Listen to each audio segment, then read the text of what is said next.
işgali altındaki Doğu Türkistan'da Çin yönetiminin kültür soykırımı ve İslam düşmanlığı devam ediyor.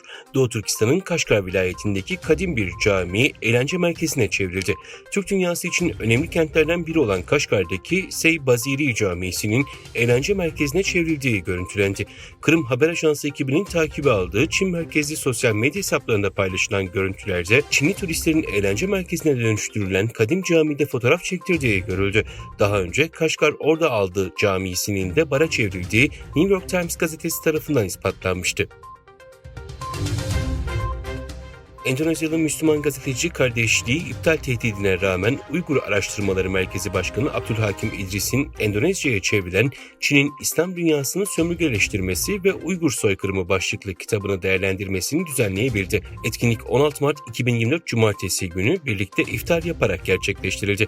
Muhammed İbrahim Hamdani'nin moderatörlüğünde gerçekleştirilen tartışma ve kitap incelenmesinde kitabın yazarı Uygur Türk'ü Abdülhakim İdris konuşmacı olarak yer aldı. Ardından kitabın çevirmeni İmam Sopyan ve kıdemli gazetecilerin yanı sıra Doğu Türkistan'ı ziyaret eden BKC İslam Merkezi Genel Merkezi Amin İdris de Doğu Türkistan'ı ziyaret eden BKC İslam Merkezi Genel Sekreteri Amin İdris söz aldı.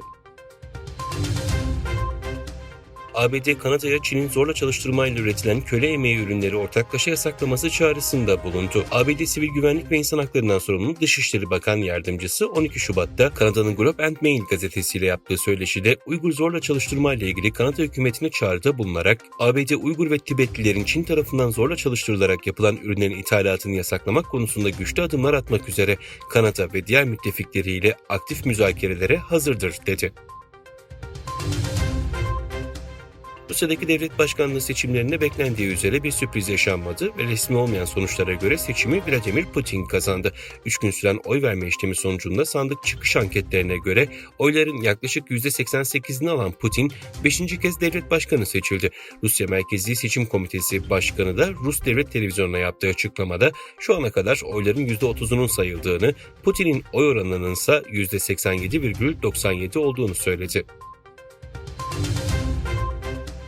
Çin'in Sichuan eyaletinde ormanlık alanda çıkan ve henüz kontrol altına alınamayan yangın nedeniyle yaklaşık 3400 kişi bölgeden tahliye edildi.